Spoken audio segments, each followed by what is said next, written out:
Hi everyone, I hope you're doing well. So I did plan on coming back in this video to do my April favorites, but honestly April was just kind of a slump month for me, so I try not to get too frustrated when that happens to me. But because my energy was just really low and I wasn't feeling very inspired or motivated, I didn't really discover that many things in April that I wanted to share with you, and I didn't want to make that video just for the sake of it. I will come back at the end of this month though for my May favorites, and it will potentially be a little bit longer because I am already feeling better and discovering new things that I'm excited to share with you. It is now Friday afternoon, so the start of the weekend. I am looking forward to relaxing a bit, but as always, I do have a couple of things on. This afternoon, I am heading out. I'm kind of annoyed though because even though we are right at the end or the middle of autumn here, and it was getting really nice and cold, it's now 27 degrees Celsius, which is so random. Really want to be bundled up in a coat right now. I actually just went through my entire wardrobe recently and I packed away all of my spring and summer clothes. Luckily, I had a couple of items left out that I just forgot to put away. So for my outfit today, I'm wearing this sheer top that I thrifted 2 years ago in Japan. I paid like $9 for it and I've worn it so many times. I've washed it so many times. I don't know what brand it is, but it's really good quality. So I'm wearing a pair of Muji pants that you would have seen in a lot of my videos from summer last year, because that's when I purchased these. Like everything from Muji, they're really good quality. They're really comfy. I love how wide-legged these are. I love a good pair of wide-legged pants and the way that they sit. I am using this bag a lot lately, which I bought from COS maybe 3 years ago now. It is a style that they continuously bring back, although I've noticed the price has gone up significantly. So I'm really glad that I bought it when I did. It fits a lot of things in it. So I really like COS for their minimal design and how good quality everything is. So I kind of wear it on my shoulder like this, or a sling as well, which is more comfy. For my shoes, I'm just wearing my trusty Sambas. I would say these shoes are pretty comfy for running around, but for a full day of walking, I would not recommend them because the sole is so thin. For jewelry, I'm wearing my favorite Vivienne Westwood Oslo necklace that I got for my birthday. And for my rings today, I'm pretty much wearing all Regal Rose. These are some new ones that just came in. This moon one here, and then this black heart is from the new collection, so I picked these out. They're a little different to what I usually get, I guess, but I quite like them. I will come back and talk about the books that I have been reading lately because I was in a bit of a slump, so there's not a lot, but I have been exploring a new genre that I don't usually read. So I'm excited to kind of get into that a bit more and find some books that I like. But speaking of books, next week, I totally forgot, but it's the Melbourne Writers Festival. So I bought a ticket to go see R.F. Kuang's discussion, which I'm really excited about. Hopefully I'll be able to get a book signed. So I do plan to pick up a nice copy of Katabasis this week. I will take you along with me to that event as well. It's just going to be a nice relaxing weekend with a couple of fun things on.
Do you ever just randomly decide on a Saturday night at 9:30 that you want to just rearrange things? Because this happens to me all the time. If you know my decor, you'll probably recognize my desk area and how this looks different already. To be honest, I have been feeling kind of like in a creative slump. As I mentioned, I've been in a bit of a slump month, and I just wanted to change it up a bit to be a bit more cohesive with the rest of my room as well. So even though I love the red lights, I've just changed them tonight to a warmer kind of glow. I'm going for like a candlelit kind of feel, and now I just want to change the whole area. So I've already started pulling things down, and I thought I would just come on and document it a little bit. So I really want to do more of a dark academia theme to match my antique desk. And I know somebody's going to come on here and say, you can't have a dark academia room without having, you know, dark green or maroon or black walls. But anyway, I get that comment a lot. So I enjoy having white walls though. Call me weird. Canvas to put things on is the way I like to think of it. I'm thinking about pulling down all of these frames and painting them gold. I guess I just want to make this area a bit more softer. Just kind of figuring it out in my brain. So this is my little inspiration board, which I just put together quickly on Canva using pictures that I found on Pinterest. So the theme I'm going for is to still have that kind of black base, because you know, this desk is very dark. So I'm thinking like black with gold and silver items and pops of white is kind of what I'm going for. I've just popped a few items over here, which I'm kind of liking the look of already with the gold and white and the softer lighting. So yeah, I guess this is going to be my project for this week, which I'll come back and update you on.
So ignoring the little bit of mess, my whole room is kind of a mess right now while I am redecorating this area, but this is where I'm stopping for today. I'm really happy with the progress so far, and I'm really liking this change. I feel really inspired by it, and the color palette that I chose, I think everything looks pretty cohesive so far. Obviously this isn't finished yet because this space up here is looking very bare. I suppose I could leave it as is, but for me it just looks like it's missing something. So hopefully tomorrow afternoon I'll be able to paint the little black frames that I have in gold if I can get the paint on time, or I'll be doing it later this week, and then I can do more of the little collages that I like up the top there. I'll go through everything that I've decided to put up here at the end when it's all finished, including the items that I've selected. I forgot to mention before, for this redecoration project, I didn't want to buy anything new for this. I already have so many decor items, as you can imagine. So basically I've just pulled pieces from other areas in my house and then put the items that were here in other places. But so far I'm really happy with how this is looking.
Okay, so I think I am done. I mean, I'm never really done with my room, but this is kind of the point where I wanted to get at, and I'm really happy with how this looks. I'm losing light really quickly because the sun is going down very fast with us coming into winter. It is only like 5 in the afternoon, but it's looking pretty dark outside. Nice to see this for the first time anyway at nighttime, how I envisioned it with that candlelit kind of lighting, which I mentioned at the start. I like how soft this is, and as I mentioned before, it will be a lot nicer for my eyes when I'm working. So I'll just show you some of the details of this desk at the moment. I could probably extend these frames out, for example on top of my Anne Rice black and gold books here. I think that looks a little empty, so might fill that with something eventually. I wasn't sure if I wanted to keep this little Gothic Cathedral tea light holder, which is from Whiscraft Candles, in this specific spot, but I feel like that was such a big part of my desk decor before and I just couldn't let it go, and I guess because it is black and it's part of my black, gold and white theme, it does work all right there. Just going back to how I mentioned before that I wanted to change my desk so it could be more cohesive with the rest of my room. You can probably see on the right there in the background I do have some items which I think fit more with the theme of this desk now. So I can already see things coming together a bit better in here.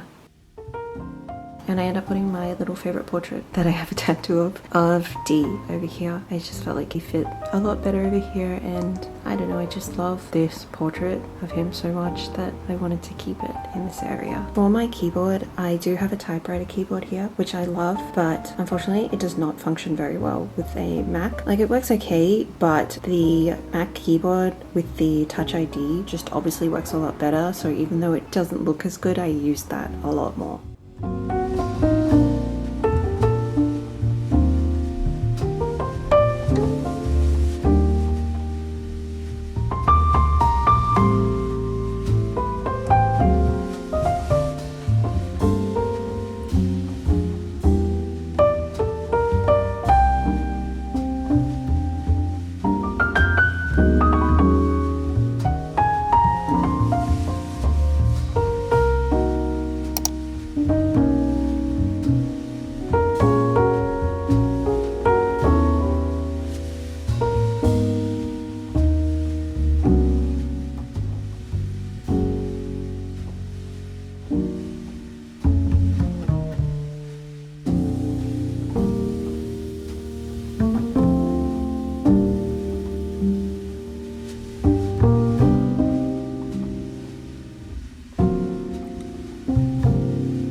Hello. So I've just finished getting ready to head to the event this evening with RF Kuang. I did just shoot a get ready with me, but it just didn't really work out and I just didn't like the way it was looking, so I might try that again in the future. But anyway, in this video I was just kind of quickly talking about the books that I've been reading lately. So you would have seen in this video that I had started reading For the Wolf, and that is because I am getting into some dark fantasy, medieval kind of books. So this was inspired by my reading of Inamorata by Ava Reid last month, which is a book that I really liked and I rated 4 stars. I will say though that it is very, very dark. I believe there was some controversy with this book and maybe some trigger warnings not being mentioned. So yes, if you are going to read it, please do look into those if you're concerned, because yeah, there was a couple of things in here that really shocked me, but I loved it. I thought it was great and I'm looking forward to reading the sequel soon. I really like Ava Reid in general as an author. You may have spotted A Study of Drowning in my Dark Academia book stack.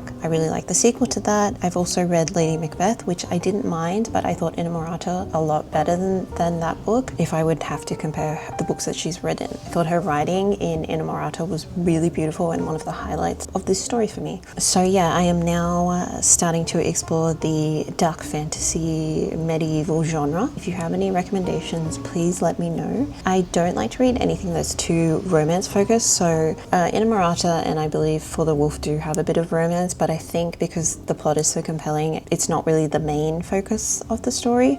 So I'm really excited to discover some new books and maybe some new authors. Last month I also read No Longer Human by Osamu Dazai, which is one of the bleakest books that I've ever read. I definitely didn't read this at the right time because, as I mentioned, that was kind of a slump month for me. So it did take me quite a while to get through it, even though it is quite a short book. It's semi-autobiographical as well. So if you know Dazai, he had quite a few struggles in his lifetime. And this book is about a character who from childhood basically struggles to relate to humans, and his coping mechanism for that is humor. The story just kind of follows him going through life with these issues. So it's very, very deep as well. I really like books like that though, that focus on the human psyche and relationship. I think it wasn't the right time for me to read it. Regardless, I still really liked it. I have got Junji Ito's manga adaptation. Huge Junji Ito fan, so I'm keen to see how he adapts this story. I also read Strange Buildings by Uketsu in my Patreon book club. I really like Strange Pictures. I did not finish Strange Houses, so I was a bit skeptical going into this because I know the formatting is kind of similar. I was pleasantly surprised. Really, really liked this one too. I guess because it's a mystery and it contains several files. The formatting of this and the suspense just kept me going through this reading slump that I had. I would like to go back and finish Strange Houses now with a new perspective, and hopefully I will enjoy that one. Right now I'm reading The Buffalo Hunter Hunter by Stephen Graham for this month's Patreon book club read. I was actually sent the ARC last year and I started reading it and I couldn't get into it and I didn't finish it, and I felt quite bad about that. My Patreon members wanted to read this one, so this has been great for me to get back into. Again, pleasantly surprised with this one because I am enjoying it more now. I think coming back and already having read a couple of chapters, it's familiar to me, so I felt more comfortable getting into it, and I'm excited to see where it goes and how the rest of the book is going to go for me. I'm going to head out now to this event. I will show you my outfit really quickly. I am excited for this event and to take you along with me.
So I've just gotten home from the event tonight for the Melbourne Writers Festival with Kuang. I had a really good time and I just want to talk about my experience with it because I've never been to one of these before, and I actually had some friends kind of asking me like what happens at these events. So yeah, basically I got there about 45 minutes before it started and there was a line around the corner, so I was a little bit nervous, but it moved really quickly. And when I got in, I kind of just headed to the seats towards the front of the stage. I could see there was kind of a few empty spots kind of in the middle, but a really nice volunteer came up to me and asked me if I was alone. So I got to sit in the second row, which was crazy. And yeah, I had a really good seat, so I got really lucky tonight with that. I could see the stage perfectly. The discussion itself that happened was really, really well done. The questions that were asked were so interesting. What I really loved was hearing the author Rebecca speak. She is so fascinating and so eloquent and so smart. And I didn't know this, but apart from writing all these incredible books, she also is doing a PhD. She's just become a professor, which is incredible. And I believe she said she's under 30, so just so incredibly inspiring as well. Just so nice to hear her talk about her books. I didn't realize, but the entire time I've been talking about this book, I've been calling it Katabasis, but the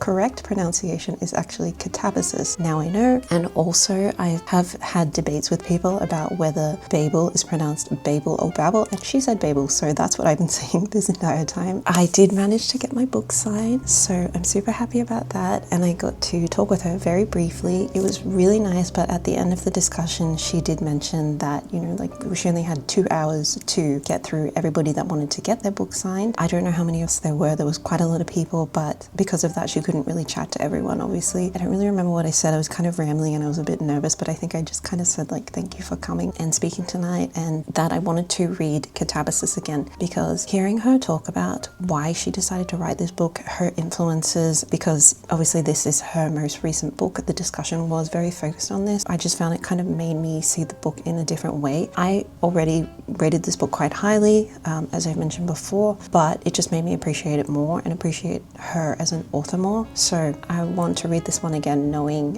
why she wrote it. I do also need to read Yellowface, which I've got a copy of sitting here, and also the Poppy War trilogy I would like to read now. I don't know how long I lined up for to get my book signed. I feel like the line did move pretty quickly because there was quite a few of us to get through, and I actually ended up talking a lot to the girl that was in line with me. She was also alone. We just talked about books, and that really made the time go quick, so that was really nice as well. But yeah, I just had a really good time, and I would really like to go to more of these events because it was just so much fun, especially for an author that you admire. Getting to see them, not even getting your book signed, just getting to see them and hear them talk about books that you've read and that you like is just such an incredible experience. So I hope to go to more events in the future.